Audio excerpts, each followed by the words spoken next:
up, everybody? CL King coming to you live from the High Definition Studios here in Impactville, sitting high atop the Ruth E. Plowden Legacy Chair with my homeboy, the co-host, Mr. Mike B. What's up, everybody? Yeah. So, Greg, let us know how we sound out there. We're adding every time we come on the air, y'all. We got something new, so we want to make sure that our new editions of the sound gear is working. I want to make sure everybody can hear Mike nice and clear. Sounds good in the live environment. If the VP could let us know how it sounds on your end, brother. We'll change the privacy so everybody in the world can see it. So what's up, Black? Hanging out, man. Huh? What you think, man? Enjoying being in the studio with you. Being in the live studio, huh? It is so smooth up in here. I'm telling you. Yeah. It's a relaxation station. Relaxation Very, station. very nice to have featured guests up in here. And am I the first guest in here? No. You really are. Well, Sadie was. Sadie beat you, brother. Well. Yeah, Sadie beat you. She should. Yeah. So, the reality is that this is a long way from where we started. It very much is. A long way. Greg, you can hear us? Thanks, brother. That's what we needed to know, man. Appreciate you. Greg is handling it from satellite, remote, right? He helping us out from remote locations. That's right. And so for those of you who are wondering what we're fumbling around with, this is Impact Life 24/7 with your host and co-host in the building, Mr. Mike B. We're even dressed alike today. You know what I mean? Ebony and Ivory. And so that's right. We are really trying to take Impacting Life 24/7, the podcast, and impacting more broadly the company. We're trying to take this somewhere, bro. That's right. And when Mike and I and Greg first started this evolution, we had some really ghetto equipment, didn't we? We did. And we still do. when you think about where we start, what do you mean we still do? Well, the stuff that you got new stuff, I get the hand-me-downs as the co-host. Oh yeah. So when I say we, maybe let down the line. Well, here's the reality though, and thank you guys for tuning in. Here's the reality, Mike, is that one of the things that people don't do is that they don't stick with it. Right. You know what I'm saying? That's right. Like, we've been at this a while at 2019, and I went back. Do you remember us being carried on Messy.fm? Remember that outlet? I do. And just the name itself was like, what was we doing on that outlet, bro? I mean, it should have gave you a clue by the name, Messy, because the podcasts were messy. Yeah, yeah. And they were saying podcasts don't have to be messy. I was just like, I don't think that's just going to flow with what we try to do. Yeah, no. And we had everything free, used everything free. So Messy was free. I was recording on my phone, didn't have no tracks, no sound, no ring lights, nothing. No, nothing, man. Just like, right. Like holding the light in one hand. With the microphone in the other, pushing the button. Get out of my room, kids. Kids flying in there, dogs barking. I'll get the chores later, honey. Yeah, exactly. Oh, and here we are now, man. You know what I mean? And the next step, though. Right. Because there's always a next step. There should be a next step in your life. If you ever get to the point where there's not a next step, then you ain't living. Right. That's right. That's right. And you know what? I'm gonna do this live because I just want him to hear how good it sounds, brother. Okay. I want you to. We don't have the adapter, so we both can hear, but I'm gonna get that adapter. You see how crisp and clean we are, brother. Sounds smooth, man. But it's smooth as silk, man, huh? Right. Yeah. So you can keep them on. Okay. I don't need to hear myself, because I hear me all the time. My wife's like, "Are you listening to yourself again?" Yeah. But the next step is syndication. That's right. Right? Right. We're not stopping here. The next step is syndication. And I truly do believe, Mike, that you and I can do it. You know what I mean? I believe we can do it. Yes, sir. What are your thoughts on syndication? Yeah, my thoughts are syndication is just an excellent way to just be in the studio in the pre-show, as it were. We were talking about how when you're syndicated and you're just on the mic and you're creating content, I definitely think that's where CL is the master, where he just can focus on creating content. We also talked about how when you're setting up the show, there's so many steps that go on to set this thing up for us to go live. It's not a click of a button. It's very technical. They don't know, do they, bro? That's right. They don't know. It's technical. All different programs you use, the things you got to do in the background, the preparation. Some of it is like you got to throw the ball, then run down the field and catch it, ain't it? That's right. Touchdown. CL King. CL King on the pass. And at any given moment, any of those things can go wrong. Fumble. CL King fumble. Turnover on downs. Turnover on downs. And so, Greg says, I believe, and that's what we're doing, ladies and gentlemen. We believe that this is, I know we're in the next phase. We're in phase 2, bro. That's right. But I'm just telling you, man, that we're going to look back at this and be like, dog, remember we was in that little bitty room that you painted? You had you know what I mean? You had right. the cheesy little, you know what I mean? We're going to look back at this and say, wow, Right. But I believe also because, Mike, we've been true to the core mission. We have. We really have. It's always been about others, and it's going to continue to be about others, and regardless of which avenue we do it, syndication, writing books. I mean, I don't know about you, but I'm inspired to write another book, but I'm trying to just take things at. I know it's like, can we? Right, somebody asked me today, and we're interviewing Mike tonight, so we'll probably go a little bit long, but we do got some pizza downstairs, brother. It smells so good. Okay. And let me just tell you, I said I'm gonna suffer the pain with you. Okay. I did not take a bite. That's awesome. I would have taken a bite. You and the peppers was down there, and the butter, I would have wiped off the evidence and been like, "Sucks to be you, pal." I just had 2 slices downstairs. See, but I'm having this condition that I got to get checked out. That seemingly everything I eat is not wanting to stick around. It's like remember on the show, bro, I've had to have. I can't let that secret out, right? Yeah, you've had to have some backup. Stand by for your next commercial. Right. And back to you, Chuck. Back to you, Bob. How's the weather out there? Well, it's 7 degrees and sunny. Keep talking. You need longer? Roger that. Greg, he's been sending me messages like, "Oh my gosh, it's so embarrassing, man," and gotta go get my blood work. So our health is important, you know what I mean, bro? And we're on the other side of the 40s, about to approach the 50s, and things just wheels just start falling off this wagon, bro. Check engine light. What's going on? That's right. Take it in. Yeah, and so. I've had an appointment to get the blood work done, and I just haven't done it. I need to go do it. Probably do it tomorrow, man, because it shouldn't be. And I looked it up, but it shouldn't be that you have to go potty right after you eat. Right. You know what I mean? Shouldn't be, because that's not.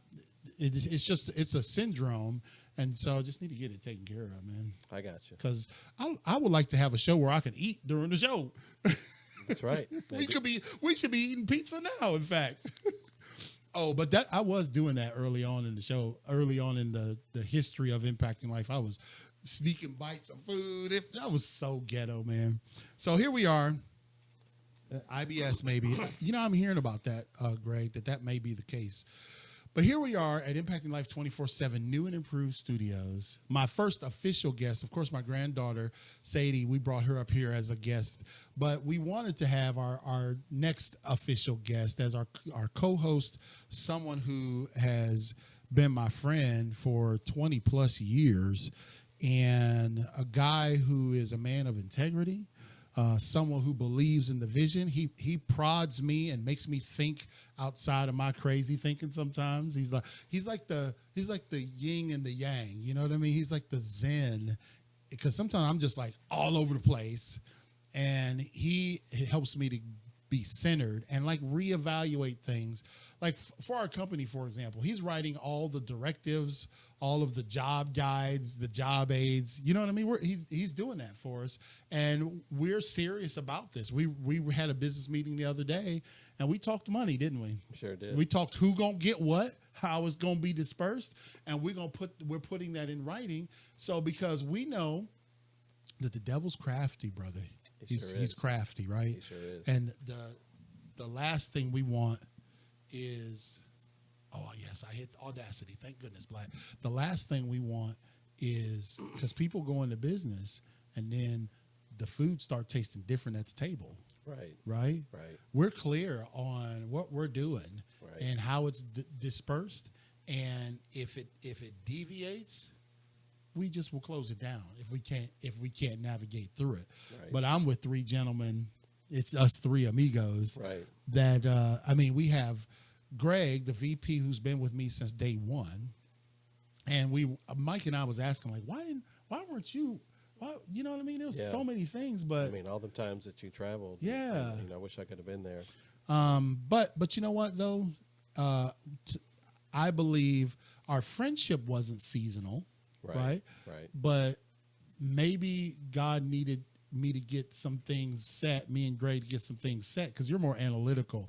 You would have not liked the beginning stuff because it was just like spur of the moment. Let's go. Oh, they called us here. We go. You don't do well with that. We got to get some organization. Yeah, right. And so Mike, as the operations, what is your title in the company? You don't remember? I don't remember. Okay, CEO, Vice President, Operations Officer. Operations officer. That's right, yeah. Right. But everything for us in the company is 1/3. Right. We all gave the same amount to start it. I do have to put this disclaimer that I gave $1 more. Sure. We understand. And so we're here with Mike Black to talk about a very special event that's been unfolding for, so how long has this been really going on? It's started thinking about the book in 2018, end of 18, and didn't put words on the paper until 2020. Yeah. So, it's just was a thought, and then I just started just writing slowly, and that methodology kind of goes with the book, a little bit at a time. It really does. And so the title of Mike's book that is going to be releasing any day, it's done. He's going through one final edit, but that's just a cursory edit, so that you can never edit enough, can you, Black? That's right. You know what I mean? I've edited it 5 or 6 times myself. People have read it, and then other people have read it, and then the last person's editing it now. So right. But if we could, before we get into the book, the process has been illuminating for you, hasn't it? It really has. I think just writing it, sitting down and writing it on paper, like actually handwriting it. I don't want to say it's a thing of the past, but people send cards or letters. That's what I liken it to. That it's very, very old school. Yeah, or I have your old-timey. letter. I have your letter that you sent me. Mike sent me. A handwritten letter. This is my friend. This is how he is. He sent me an actual stamped envelope with a letter in it this week, and he started out by saying, "I bet you can't remember the last time you got a handwritten letter." And that I'll keep this forever because you're right, man. Some of those touches that we were blessed to be a part of, Right. in the 70s and 80s, Right. those things are almost a thing of the past. It very much is. Nowadays, kids don't even they don't teach them cursive in school, and it's a shame because people don't know how to write as good. Right, because writing back then was expressive. It was expressive, Right. and in script they call it teach you how to write in cursive. Yeah. Kids nowadays don't know how to write in cursive. They're They not taught. barely know how to write and print. That's what I'm Some of the saying. stuff I've been So- seeing so kids, it's like right? sign your name. Everybody's signature looks like a doctor's signature, signed off on a script pad. So. Yeah. So, for those of you tuning in who will pass by or those who will listen later, this is Impacting Life 24/7 with your host, CL King, joined by our co-host, Mike Black. And he's written a book entitled, The Journey of One Tortoise and the subtitle, is Don't Take Me So Seriously. Don't Take Me So Seriously. Now, interestingly enough, Greg and I and Mike, we all joke about who's going to be the latest at our events. You know what I mean?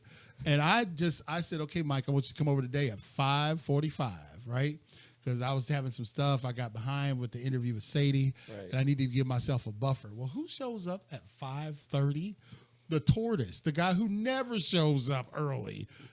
Greg is like 3 hours early. He frustrates us to no end. Yes. Because he's like, let's go, fellas, right? He's standing outside looking like a drill instructor. The gutty is like, come on, let's go. He's like, I don't know why you're not here yet. Right. I've been here since yesterday. And then King is a diva. So I'm trying to show up halfway fashionably late. And, Mike is just not bothered by it all. You know what I'm saying? He's just... I don't get bothered. Right. I just love being with you guys, man. That's right, man. Whatever time it is, I just love being with you guys. Let's just absorb that moment. And that's so right. The Journey of One Tortoise, Don't Take Me So Serious. Mike's new book, it's at the Copyright Office. So this is how close it is. But when we talk about the journey, you've kind of had to learn this as you go, huh? Building the plane as you fly it. Definitely. I mean, just writing a book, just the writing part was almost like it was the easy part. Yes. And because I'm me, I kind of did it backwards, as it were. Mm-hmm. Hand wrote everything, and then I started editing it. So I just kind of wrote whatever was on my heart and whatever I was feeling, and then I would put the book down, and then I would come back to it. And I just started handwriting, like I said, just started handwriting. So actually, I hand wrote everything, then created the chapters. So can you imagine? Yeah, let's put the chapters can together you imagine? after writing the whole book. So what are the chapters? What's the title? So I literally did it so backwards that I definitely look at it as I'm inspired to write another book. I'm going to definitely learn the lesson to be more organized and structured when you're writing it, and maybe be nerded up and join like a writer's club. Yeah. And they kind of teach you how to write. Well, one thing I can say, Mike, is that because we have a lot of authors who have been on this show, and soon we're going to slap all them things, put them behind the couch, and our books is going to be up there. That's right. I'm just teasing y'all. But when you talk about the process, there are some things that are immovable, right? Like we found out we had to get the ISBN number, and I wound up paying for 2 because I didn't know what I was doing on the site. Right. You messed up the copyright thing. I messed up the wrong one. And you got the. They were like, pay again. He was trying to copyright his flip flops in his house. You don't copyright cookbooks that already been copyrighted? I don't understand. I wrote it. It's like, Lord have mercy. And then the other particulars that we're finding out that we're discovering. Thank you so much, Greg, man. You are such an encourager. The other things that we're discovering that we got to make sure we protect ourselves. We got to protect our work. This is something that you and I are experiencing because he and I are kind of going through the pains together. Right. But relative to how you write the book and even how you lay the book out, there's a lot of variability there. There very much is. You know what I mean? Like I looked, because I've been looking at their stuff to see how they did it. Right. And there's variability amongst everybody's book. Right. Some people could have 15 chapters. Like my book is 6 chapters, but they're longer chapters. Some chapters can be really short. Right. Also, the book cover was very interesting because when I came up with the title, then I had to try to figure out what I wanted the cover to look like. And that whole process was very interesting. And so, shout out to Jessica, who's helped me do the cover. Oh, Madrigal, at the Salted Orange. Yeah, she is fabulous. I mean, and they're down in my home state, Florida now. Yeah. And they experienced their first hurricane, and thank God they made it through safe. But from Washington State, they don't know nothing about no hurricanes. Nah, man, look, you about to get a man-sized education down there in Florida, ain't you? Definitely, and don't let it be middle of July and have a hurricane and the power's out for like 15 days. Ooh, because that's the pits, man. When it's really, really hot. I remember when we had that hurricane a couple years ago, 2018, Florence. Yeah, it was. We had power. Do you have a generator yet? I do have, after Florence, I got a generator. You got a generator? So you're way more prepared than me. I got a really nice one too, man. Really? That thing is nice. I've been living here 28 years, and every hurricane, I'm like, I'm going to get a generator. Then I go down there, and they're like, that'll be $1,750. And I'm like, I don't need a generator. I'm good. I'll go to Black's house. But we were so hot, bro, during Florence that we were taking turns spinning the ceiling fan ourselves. Oh, Lord. I'll never forget that, man. But you know, when you talk about folks like Jessica, I guess along the way, Right. you have weaved in people to help at different elements, We right? definitely had to have help. Even there's a lady at my church, give a shout out to her, that's helped me out. And, just people encouraging you. I think the biggest thing that's one of those, how can I say it? It's intangibles is that they encourage you to keep going. I mean, I think about how many times you and I encourage each other to keep going. Yeah. Where are you at? Because, the tendency is what? This is difficult. I just want to quit. It is. I don't have to write a book. What am I writing a book for? I don't have to prove anything to anybody. Well, that's interesting that you say that because I've told you personally Right. that there was times where you kind of inspired me by telling me where you were at in your book. Right. And I'm like, oh man, he's gonna be finished, and I'm still on chapter 2. Oh, wow. And it was that positive, that encouragement that said, if Mike is doing it, then I need to get in gear. I need to take that journey too. And I guess that when you were writing it, because you did write it over a longer period than me. I did. Did you ever experience like writer's block? I think that oddly, I don't think I experienced writer's block. I think I just wanted to try to write. It's almost like I tried to subliminally write to the reader, even though I don't really know what audience that I'm writing it to. And so I'm just trying to just tell a story. So for me, it was started out as the earliest memories that I could recall. Right. So that was like 5 years old. So when we talk about that, we talk about the chapter 1 deals with the younger years. Right. And kind of like help us understand what the chapter 1 younger years was about. Yeah, so the younger years was just like that. I started when I was 5 years old, things I can remember. And my early memories are that I stayed with my grandmother quite a bit because it was just my mom and I from age 2 to age 7. And so my grandmother used to, I used to stay with my grandmother after work while my mom was working and would get off and come to her grandma's house and pick me up. And so I remember many nights where my mom would just working crazy shifts and working during the day, working nights, and my grandparents were very influential on me as a younger kid. And I remember taking the bus to school from my grandparents' house. And that was a long way. And it was just, the bus picked you up right in front of your house, but it was just different, And so it was my mom and I, like I said, till I was 7. And then when age 7 happened, my mom met my stepdad, and they got married, and so it became a blended family. Yeah. So I remember my mom and I staying in this 1-bedroom shack apartment, in a rough part of town, one little room, and Florida's hot, so you got the AC there and one little window unit. And so there were times where, it was hot and it was stuffy. But then the book just kind of progresses. It just things that, I'm 44. So you think if you try to recall something, you can imagine that you remember it, but do you actually remember it, a lot of detail? So it's like, I've pondered this, what would be the perfect age to write an autobiography to recall everything that you want to recall? When you're 60, you're going to recall something in your 60. For your 20s, you're not going to remember, not at least detail, unless you you could, right, theoretically. So, yeah. So, and when you think about that, Celia Kibler, if you remember her, she's the founder of Pumped Up Parenting, I like who we've had on our show numerous times. Her goal is to help 1 million parents stop yelling at their kids. Right. I was like, where were you 27 years ago, Celia? That's right. Every time I have her on the show, I'm on my best behavior, brother. I'm cool, calm, and collected. You don't want to get in trouble? I don't want to get in trouble with the don't yell lady. But she said that actually childhood memories can go back as far as 2 years old. Right. I do believe Celia said, it was Celia that said that. So, because I remember my 3rd birthday party. Wow. It was a Mickey Mouse cake. I'll never forget it. And that was the only birthday party that I had growing up. Wow. Yeah. 3 years old. 3 years old. Wow. And so I tried to make every one of my kids' birthdays at 3 right, like the over-the-top birthday. I wanted them to always remember that one. I don't know if they did or not, but yeah, you're right, because it's like, when is the best time to do an autobiography? And I want to ask you this. Some people are like, well, I'm writing a book because, but what are your own internal reasons for writing your book? So my own internal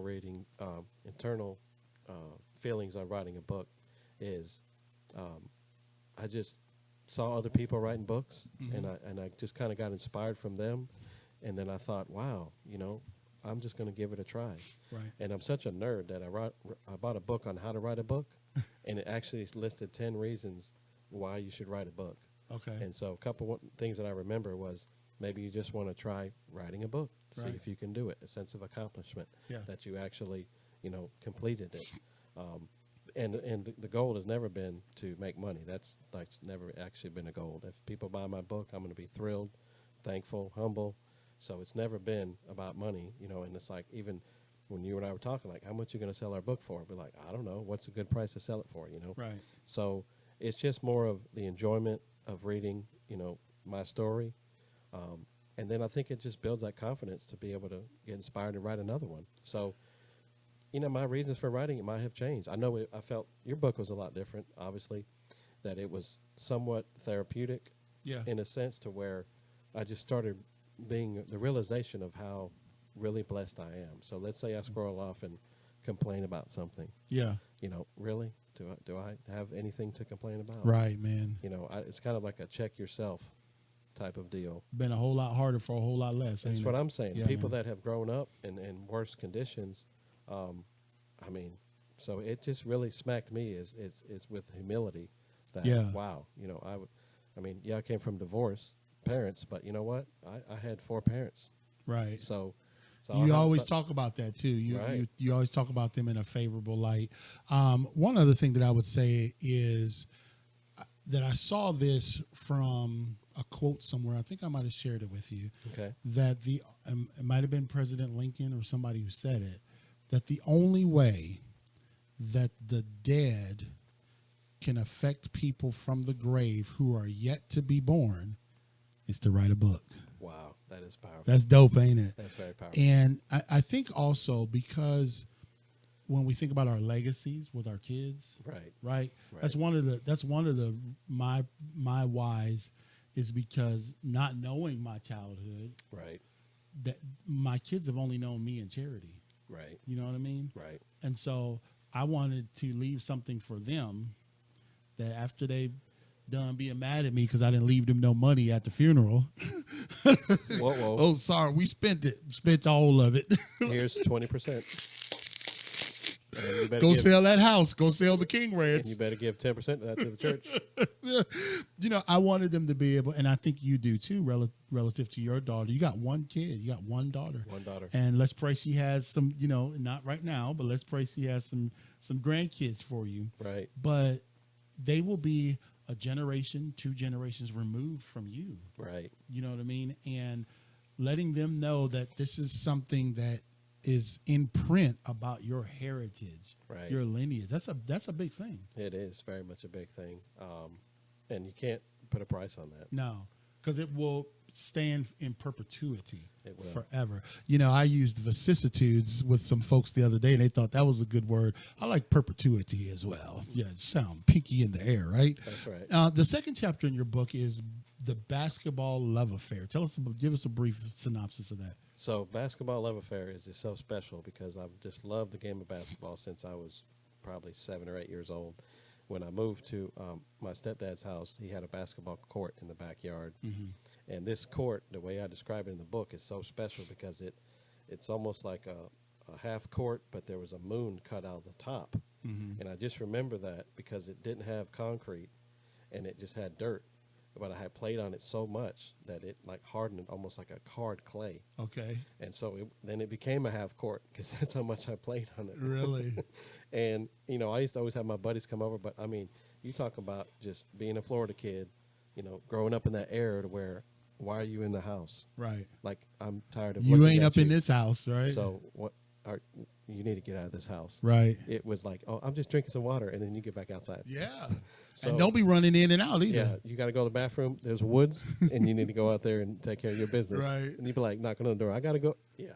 So you know how that works. But, right. But I just played basketball so much, and I remember playing by myself. I would practice jump shots, layups. I would practice, some people that say they do something and they talk it through. So I was doing that as a kid in basketball, and I'm saying, okay, I'm going to go left. I'm going to dribble. I'm going to do a jump shot.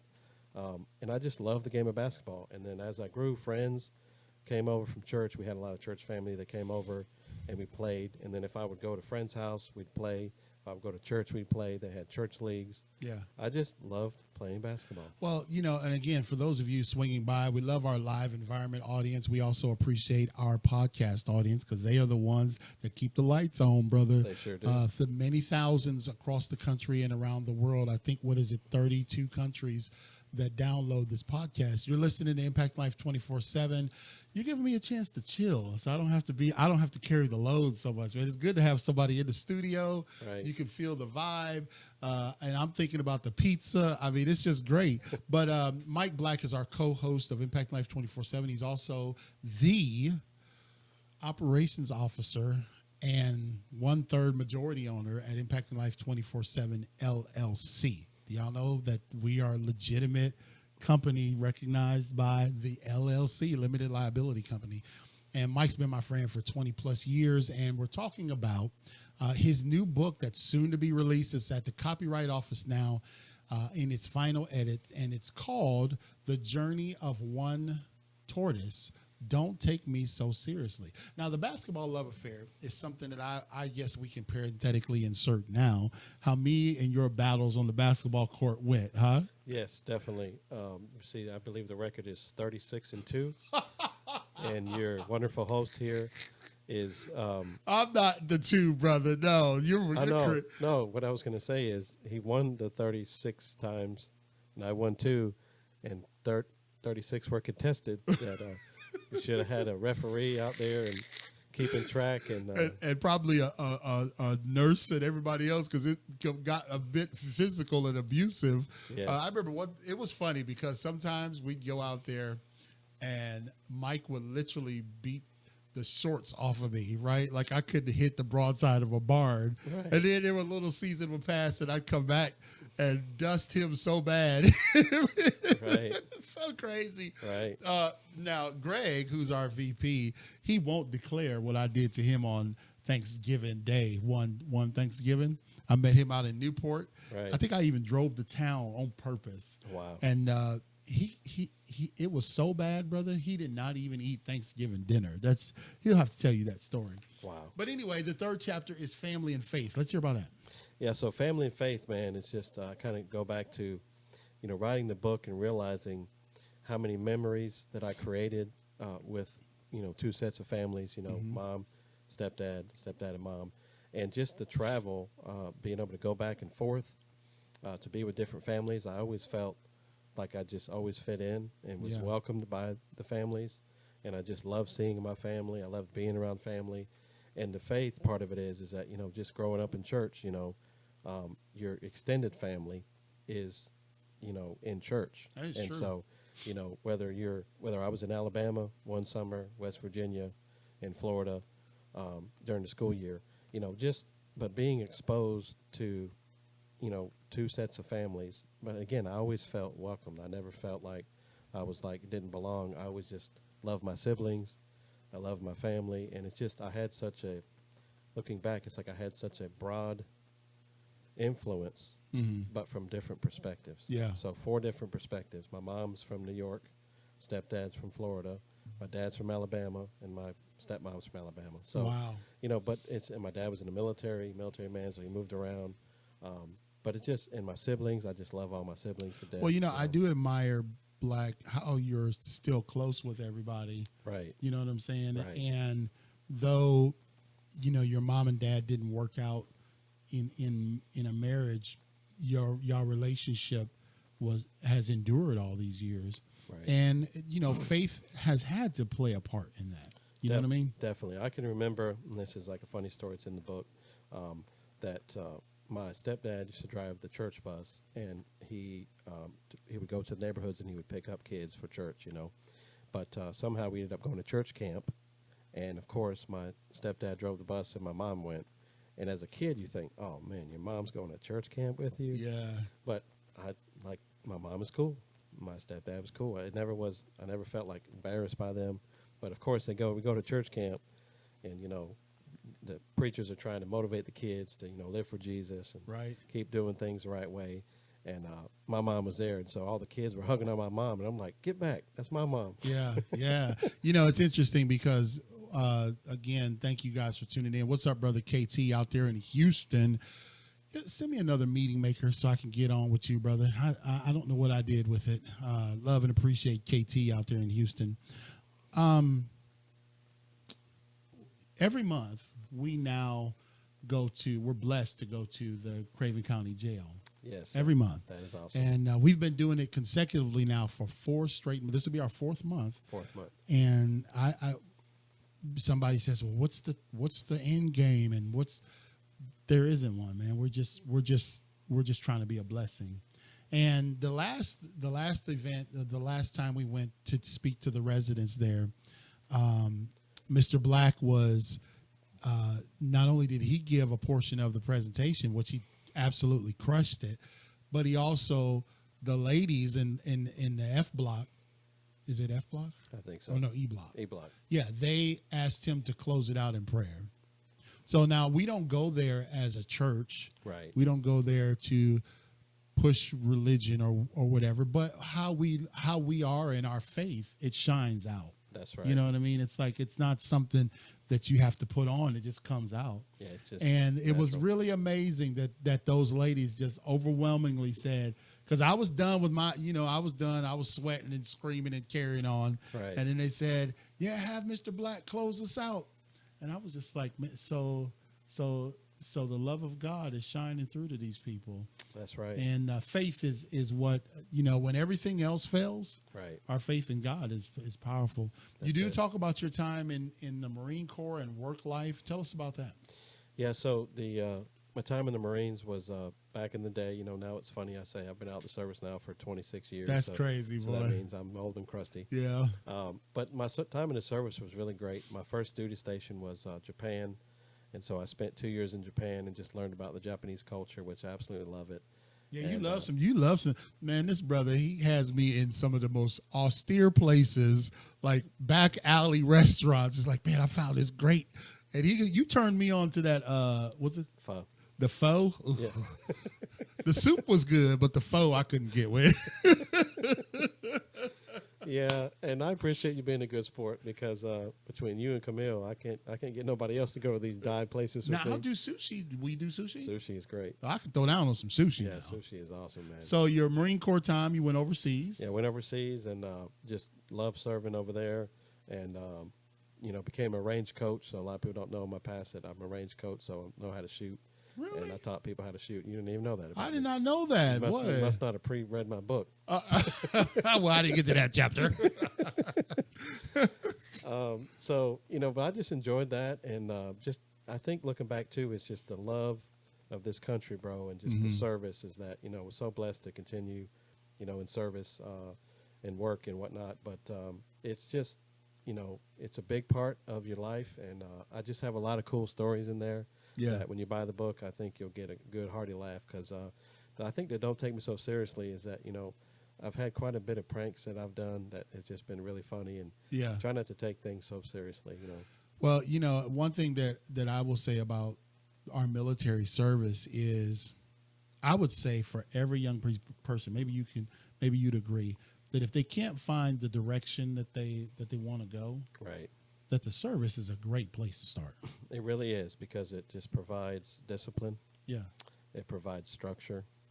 It provides you with a nice paycheck. I mean, your son just joining, my daughter He's joining the loving service. it, yeah. I mean, that kind of money that they're making nowadays. It ain't making sandwiches at Jimmy John's, is it? You can go to a steakhouse and buy food. Right. Not, back in the day, it's like you might be able to go to the. It's not a Bojangles. I forget what they had on the base, but I can't remember. yeah, it's a chicken joint. Yeah. That's uptown. Right.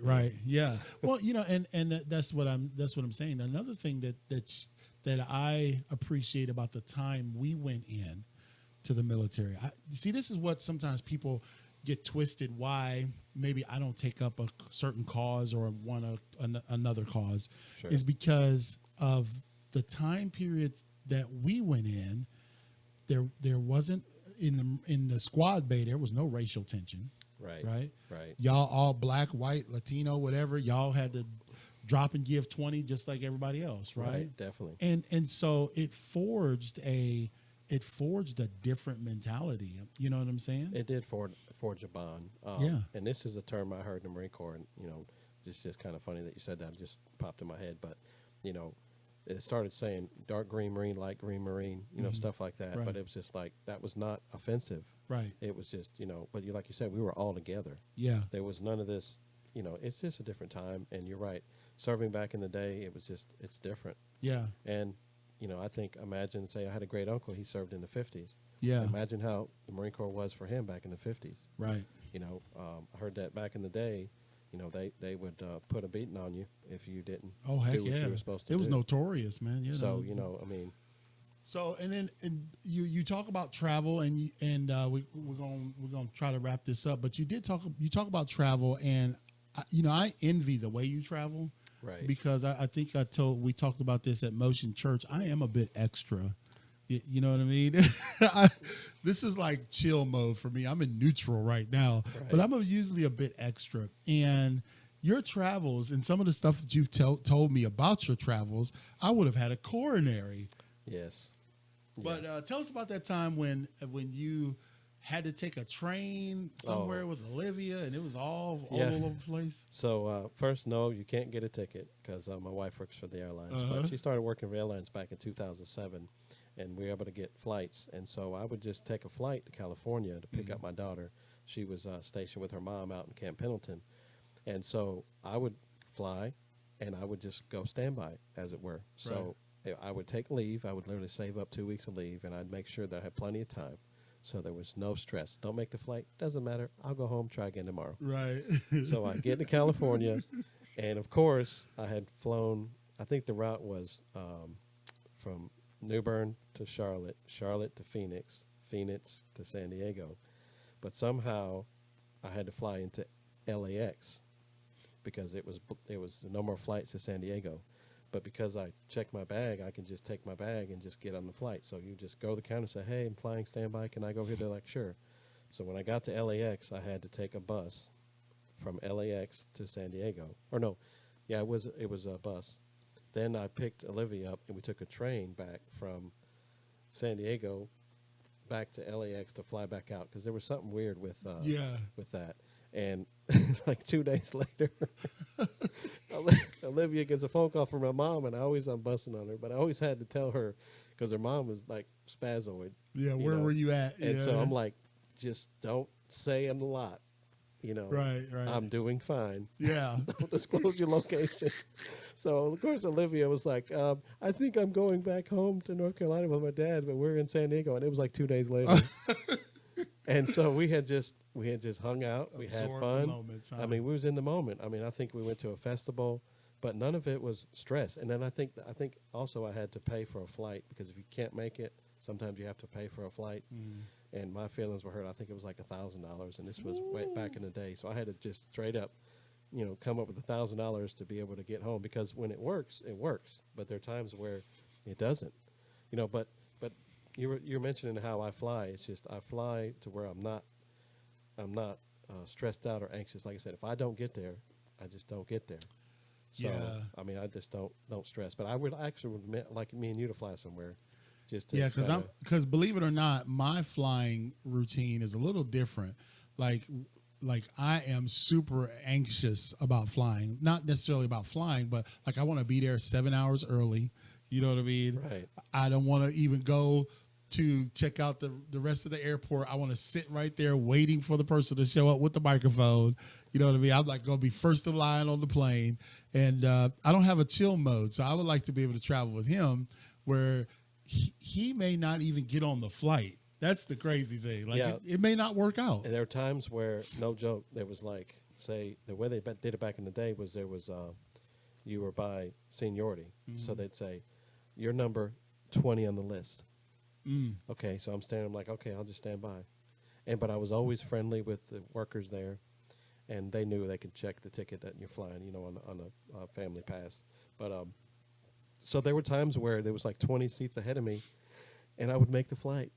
Wow. And I would text Camille, and she'd be like, I don't know how you made that flight. I hate your face right now. Yeah. You're the luckiest guy I know. And I'd be laughing because you think, well, how does that happen? Okay, I'll break it down. So you have a canceled flight. Mm-hmm. People don't make their connections. Then you have people that missed the flight. And so they operate off numbers. So like they would be calling the tickets and say, King, Brown, Blue, we're going to give your seat away. And I'm like, yes. And then I would get on the flight. Yeah, and the thing about that is that we have always, I mean, in 28 years of marriage, Black, we have always traveled with like, we got to hurry up and get there. Right. You know what I mean? Like, let's go, hammer down. You know what I mean? Right. Instead of, ooh, there's an overlook. Right. You know what I'm saying? Right. And so that's the part of, and I was thinking about this today, man. I want to read longer books. I want to watch longer movies. I want to enjoy this second half. Sure. You know what I mean? You teach us that through your travels. And then he closes out the chapters with Mike's take. Mike's take is what? Basically Mike's take on life? Yeah, it's just a combination of just funny sayings, and I think probably ties in Don't Take Me So Seriously, because I just come up with like Mikeism, things that I've said that, just picked up, from family over the years, living in different places. I can't really, I'm trying to think of something real clever, but you'd probably just have to just buy the book to get those Mike's take on there. Well, and that's the thing is that what you should do now is, Greg, if you could put a link to Mike's Facebook page where, the infrastructure required to connect with someone with a book who's self-publishing, it comes in layers. Like, the next layer is going to be his website for the book where you can buy it. He's self-publishing. He's doing it all himself. Right. And so you can reach out to Mike at Mike Black on Facebook and then connect with him, and he's going to give regular updates because I'm his social media coach, and he's going to give daily updates about what he's doing in the world so we can keep that algorithm going, right? Yeah, the mighty algorithm. And I like that you're coaching me and you're being so gracious because they don't come across as angry. It's like inspiring me to action. Right. You're supposed to post. I'm like, okay, I'm on it. Yeah, and it's just one of the natures of the beast. But yeah, man, this is great. And where does it, just as we close, we talk about starting 5 years old. Where do you take the book to? All the way to your current Right. I age? take it to the current age of 44, and a lot of it is, just wondering, if it's such a thing. But you have an autobiography part 2. If I was to write from 44 until I'm blessed to live to say 80, so I've had that funny thought that would I write part 2 when I'm 80 or 70? Yeah. And look back to when I was 44. Yeah. You could say I didn't take myself seriously. Do you hear the music, Mike? I hear the music. Well, I tell you what, this thing is just working like our remote team has got the music coming on, huh? Yes, what's up? Hit the button. So Mike, we thank you so much. Thank you we're getting ready to eat some pizza. Then we're going to do some more tech training. I'm going to show him how we close this show down because he's going to co-host for me when I'm out. And obviously he's with us on when I'm on, but also he can run the show when, Charity and I take a vacation. You know what I mean? Right. We're trying to set things up to where it's not a single point of failure. And Mike he's been so gracious. Greg always helps us in the background, keeps the comments going, keeps the chat going in the live, and also works with scheduling and helping our guests be on. So we're getting ready to send out a mass message to all the folks who have been on our show before. That's right. We're going to re-invite them back just because we want to be a blessing to them. This is a blessed platform. This is the cathedral of resources, brother. Yeah, you remembered, man. I thought he was going to say Cathedral of Tomorrow. Pizza. Yeah, so all that goes into something like this, writing a book, I hope that people can see 10 people could read the same book, right, and pull something out different. They can. And so get his book. It'll be a huge announcement. He's going to work on a online launch party and book signings and all of that. But connect with him on Facebook now. You can just go to Mike Black and connect with him there. And guess what? Soon you'll get the book in your hand The Journey of One Tortoise. Don't take me too serious. So, Mike, any closing thoughts before we roll? Just so thankful to be in the studio and see your wonderful grandbaby. And I actually got to hold her when I came in the house. Yes, you did. Yeah. That is such a blessing, man. It's life in the future. And just so thankful to be here. And thankful for all you guys out there tuning in. Thank you. All right, guys. Well, listen, man, this closes out our week, right? Closes out when our we week. go syndicated, I want this work week, bro. Monday, Tuesday, Thursday, deuces. I think we should definitely get that accommodated for you. You know what I'm saying? And I want to be able to telework. So just put that in my package. Me too. Oh, of course. And Greg, of course. I mean, this is a telework friendly company. So, nice. And we pay every week. I ain't doing no every 2 week paycheck. I want to check every week. I want, because you don't feel broke when you draw every week, do right. you? You're like, I got $12. You know what I mean? Woo. Whoop, whoop. So look for us back. We'll be back here in the studios. Mike will probably be with me online Monday night, 7 p.m. for another exciting episode of Impacting Life 24/7. Thank you so much, Greg. Appreciate you. Thank you, everybody. We'll talk to you later. Bye, everybody.